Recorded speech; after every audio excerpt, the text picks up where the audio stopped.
नमस्कार मित्रों, स्वागत है आपका डिकोड एग्जाम में। तो डेली करंट अफेयर्स की श्रृंखला में आज हम लोग 25 जून 2019 के करंट अफेयर्स यानी टॉप 10 जो करंट अफेयर्स हैं और उनसे संबंधित महत्वपूर्ण तथ्यों को देखेंगे। उससे पहले सूचना जो हर बार आपको दी जाती है हर वीडियो में कि अगर आप जो है इन वीडियोस की पीडीएफ रेगुलरली प्राप्त करना चाहते हैं तो आप हमारे टेलीग्राम ग्रुप को ज्वाइन कर सकते हैं, जिसके लिए आपको टेलीग्राम के सर्च बॉक्स में @डिकोड एग्जाम लिखेंगे और आपको जो है चैनल मिल जाएगा। चैनल ज्वाइन कर सकते हैं आप। इस वीडियो के डिस्क्रिप्शन बॉक्स में इस दिए गए लिंक पर क्लिक करके भी जो है चैनल को ज्वाइन कर सकते हैं, जिससे आपको जो है इन सभी वीडियोस की पीडीएफ फाइल रेगुलर मिलती रहे। तो चलिए अब हम स्टार्ट करते हैं आज का यानी 25 जून 2019 के करंट अफेयर्स को।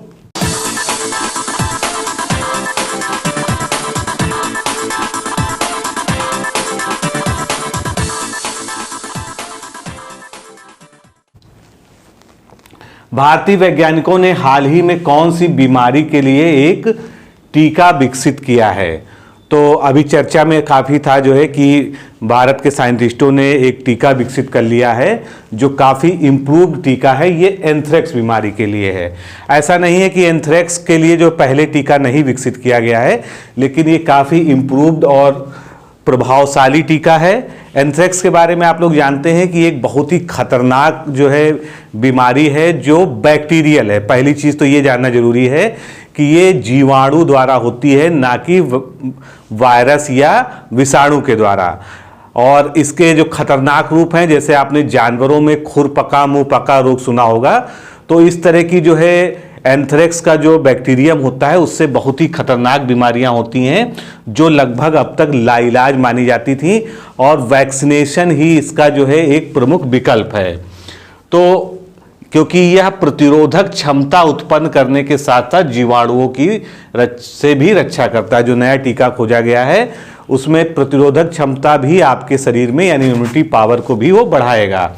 एंथ्रेक्स एक खतरनाक एवं जानलेवा रोग है। यह मानव एवं पशु दोनों को संक्रमित कर सकता है। इस बीमारी का कारण होता है बैसिलस एंथ्रेक्स। सर्वप्रथम फ्रांसीसी वैज्ञानिक लुई पास्चर ने इसके पहले प्रभावी वैक्सीन को बनाने का प्रयास किया था, और उसी के आधार पर जो है आगे जो है जैसे जैसे टेक्नोलॉजी इंप्रूव होती गई, वैक्सीनेशन के क्षेत्र में प्रगति के साथ जो है नए टीके विकसित होते रहे। अगला क्वेश्चन, भारत और अफगानिस्तान के बीच में अभी कुछ दिनों पहले एक मैच खेला गया था। तो उसमें जो है एक रिकॉर्ड बना था जो है कि पहली बार जो है वर्ल्ड कप के मैच में जो है वर्ल्ड कप में हैट्रिक जब आप जानते हैं लगातार जो है किसी बॉलर जब जो है 3 खिलाड़ियों को आउट कर दिया जाता है बिना किसी अंतर के जो है, तो उसको हैट्रिक कहा जाता है।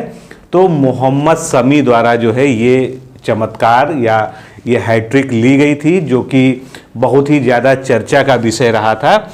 अब इसके साथ कई सारे जो है और भी रिकॉर्ड बने। इस हैट्रिक के साथ मोहम्मद शमी वर्ल्ड कप में हैट्रिक लेने वाले दूसरे भारतीय खिलाड़ी और 9वें खिलाड़ी यानी विश्व में 9वें खिलाड़ी और भारतीय के रूप में दूसरे खिलाड़ी बन गए हैं। मोहम्मद शमी ने वर्ष 2013 से अपने वनडे और टेस्ट मैच करियर की शुरुआत की थी। उन्होंने अब तक 40 टेस्ट मैचों में लगभग 144 विकेट लिए हैं तथा 61 वनडे मैचों में उन्होंने 110 विकेट लिए हैं। तो भारत के जो है प्रभावशाली बॉलर के रूप में भविष्य के लिए जो है इनका करियर बहुत ही इंपॉर्टेंट है। भारतीय क्रिकेट टीम के किस एक पूर्व खिलाड़ी को कनाडा T20 लीग में टोरंटो नेशनल ने विदेशी खिलाड़ी की कैटेगरी में चुना है, यानी वो जो है टोरंटो T20 लीग की तरफ से खेलेंगे। तो भारत के अभी जो है हाल ही में युवराज सिंह ने जो है जो संन्यास की घोषणा की थी, युवराज सिंह को ही जो है कनाडा T20 लीग में टोरंटो नेशनल की तरफ से खेलने के लिए चुना गया है, और ये पहले ऐसे खिलाड़ी बन जाएंगे जिनको इस लीग में खेलने का मौका मिल रहा है। युवराज सिंह ने वनडे करियर में 2000 तथा टेस्ट करियर में 2003 में शुरुआत की थी। इन्होंने 40 टेस्ट मैचों में 19,000 रन और 304 वनडे मैचों में 870 रन और 50 और 58 T20 मैचों में लगभग 1177 रन बनाए हैं। तो काफ़ी शानदार कैरियर रहा है युवराज सिंह का।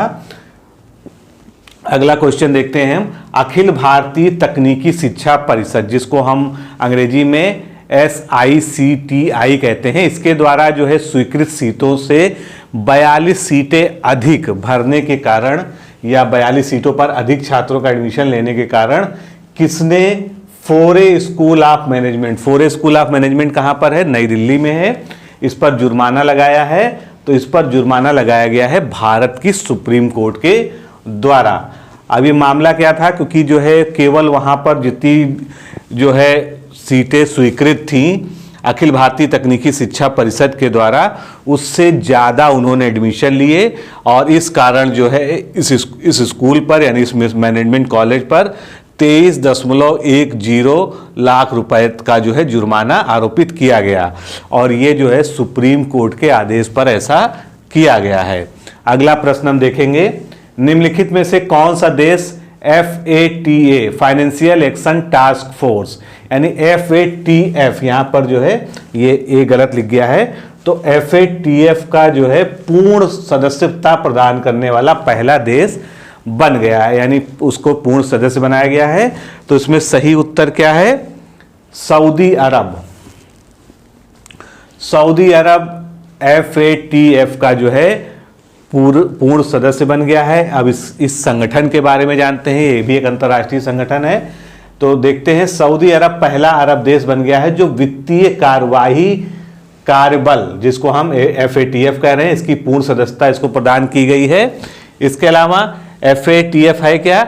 फाइनेंशियल एक्शन टास्क फोर्स, एक अंतर्राष्ट्रीय संस्था है जो काले धन को वैध बनाने यानी मनी लॉन्ड्रिंग को रोकने से संबंधित नीतियां बनाने के लिए 1989 में इसकी स्थापना की गई थी।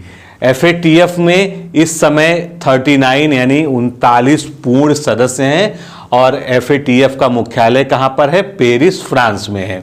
तो मुख्यतः ये एक अंतर्राष्ट्रीय संगठन है जो मनी लॉन्ड्रिंग को रोकने के लिए अंतर्राष्ट्रीय स्तर पर गठित है। GST परिषद या GST काउंसिल ने राष्ट्रीय मुनाफाखोरी रोधी प्राधिकरण का कार्यकाल कितने वर्षों के लिए बढ़ा दिया है? तो GST काउंसिल ने 2 वर्ष के लिए जो है इस प्राधिकरण का कार्यकाल बढ़ा दिया है। GST आप जानते हैं गुड एंड सर्विसेज टैक्स, यानी इसमें जो है उपभोक्ताओं GST एक मूल्य वर्धित कर है जो कि विनिर्माता से लेकर उपभोक्ता तक वस्तुओं और सेवाओं की आपूर्ति पर एक एकल कर है, यानी सिंगल टैक्स है।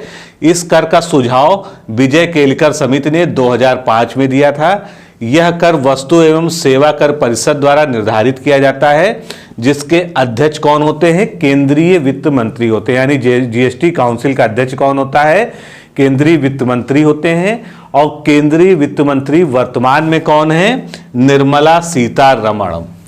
इसके अलावा आपको यह भी ध्यान रखना चाहिए कि GST डे कब मनाया जाता है। चूंकि 1 जुलाई सन 2017 को आधी रात में भारत में GST लागू हुआ था, उसी के उपलक्ष्य में 1 जुलाई को प्रतिवर्ष GST डे के रूप में मनाया जाता है, जो कि आपके इंपॉर्टेंट फैक्ट है आपके एग्जाम के पॉइंट ऑफ व्यू से। अगला प्रश्न हम देखेंगे। हाल ही में आई रिपोर्ट के अनुसार भारत का सबसे बड़ा व्यापारिक साझेदार देश कौन बन गया है? तो अभी तक आपने पढ़ा होगा कि चाइना जो है भारत का सबसे बड़ा व्यापारिक साझेदार है, लेकिन जो अभी हालिया रिपोर्ट आई है उसके अनुसार USA यानी अमेरिका जो है भारत का सबसे बड़ा व्यापारिक साझेदार बन गया है। इसके बारे में थोड़ा सा और देखते हैं। और दूसरे स्थान पर संयुक्त अरब अमीरात, दूसरे स्थान पर जो है इस सूची में कौन है? संयुक्त अरब अमीरात यानी UAE है। भारत के वाणिज्य एवं उद्योग मंत्रालय के अनुसार भारत के 14 बड़े व्यापार सहयोगी देशों में अमेरिका, चीन, संयुक्त अरब अमीरात आदि शामिल हैं। तो नई रिपोर्ट ये कहती है। अगला प्रश्न देखते हैं। अंतर्राष्ट्रीय ओलंपिक समिति का मुख्यालय कहां पर खोला गया है? तो अंतर्राष्ट्रीय ओलंपिक समिति का मुख्यालय स्विट्जरलैंड में खोला गया है। इससे जुड़े तथ्य देखते हैं, इंपॉर्टेंट है। ओलंपिक खेलों की 125वीं वर्षगांठ के अवसर पर स्विट्जरलैंड के लोसैन में अंतर्राष्ट्रीय ओलंपिक समिति के नए मुख्यालय का उद्घाटन किया गया है। यानी ये नया मुख्यालय है, मुख्यालय पहले से भी स्थापित था। अंतर्राष्ट्रीय ओलंपिक समिति क्या है? यह एक गैर सरकारी खेल संस्था है। इसका मुख्यालय स्विट्जरलैंड के लोसैन में स्थित है, यानी पहले से ही स्विट्जरलैंड में था और इसका एक नया जो है मुख्यालय वहां पर बना दिया गया है। इसकी स्थापना यानी ओलंपिक की स्थापना जो है समिति की पियरे डी कौबर्तियन तथा देमेत्रियस विकेलास ने 23 जून 1894 को फ्रांस के पेरिस में की थी। और अंतर्राष्ट्रीय ओलंपिक समिति के मौजूदा अध्यक्ष कौन है? जर्मनी के थॉमस बॉक, ये जो है इसके वर्तमान चेयरमैन है अंतर्राष्ट्रीय ओलंपिक समिति के। अगला प्रश्न, अभी ट्रिपल तलाक बिल जो है लोकसभा में फिर से पुनर्स्थापित किया गया, क्योंकि 2017 में जो किया गया था वो विवादों में घिर के जो है समाप्त हो गया था। उसके बाद अध्यादेश की स्थिति आई थी। तो किसने ट्रिपल तलाक बिल को लोकसभा में पेश किया? तो इसमें से आपको सही उत्तर चुनना है। रविशंकर प्रसाद जो कैबिनेट मंत्री हैं, कानून मंत्री हैं भारत सरकार के, उन्होंने जो है लोकसभा में इस बिल को प्रस्तुत किया था। ट्रिपल तलाक 28 दिसंबर 2017 को लोकसभा ने मुस्लिम महिला विवाह अधिकार संरक्षण विधेयक 2017 पारित कर दिया था। मुस्लिम महिला विवाह अधिकार संरक्षण विधेयक 2019, क्योंकि 17 के बाद जब ये दोबारा बिल लाया गया है तो उसमें जो है इसको 2019 कहा गया। तलाक को तत्काल लागू करने की प्रथा पर रोक लगाने के लिए लोकसभा में लाया गया है। इस विधेयक को कानून मंत्री रविशंकर प्रसाद ने जो है लोकसभा के पटल पर रखा या प्रस्तुत किया। अगला प्रश्न देखते हैं, निम्नलिखित में से किस देश ने एक मानव रहित अमेरिकी ड्रोन को हॉर्मुज स्ट्रेट यानी हॉर्मुज जलसंधि में मार गिराया? तो अमेरिका और ईरान के बीच जो बढ़ता हुआ तनाव है उससे सभी लोग वाकिफ हैं, रोज पेपर में कुछ ना कुछ निकल रहा है और युद्ध जैसी स्थितियां दोनों के बीच बच गई हैं। बयानबाजी का दौर चल रहा है और कभी भी युद्ध जैसी जो है भयानक स्थिति आ सकती है। तो ये ईरान ने जो है इस तरह का एक ड्रोन जो है मार गिराया। अब इसके बारे में कुछ देखते हैं। तो ईरान ने अमेरिका के एक ड्रोन को मार गिराया, मतलब ये बताया जा रहा है कि ये अमेरिकन ड्रोन था। ईरान का दावा था कि ड्रोन उसकी सीमा में उड़ रहा था। अब हॉर्मुज जल संधि की बात चली है, तो इस घटना के बाद दोनों देशों में युद्ध की स्थिति उत्पन्न हो चुकी थी। हालांकि आखिरी पल में हमले को रोक दिया गया था। तो दोस्तों, आज के इस सेगमेंट में हमने 10 अति महत्वपूर्ण प्रश्न देखे। अगले सेगमेंट में हम इसको कंटिन्यू करेंगे। आप सभी से निवेदन है कि चैनल को सब्सक्राइब अवश्य कर लीजिए, जिससे आपको जो है इस तरह की इंपॉर्टेंट अपडेटेड करंट अफेयर्स की श्रृंखला देखने को मिले। और साथ ही जो है आपके जो मित्र हैं, जो साथी छात्र हैं, उनमें इसको शेयर भी जरूर करें वीडियो को, क्योंकि उनको भी इस सीरीज से लाभ मिल सके। तो आज के लिए इतना ही। नमस्कार, धन्यवाद।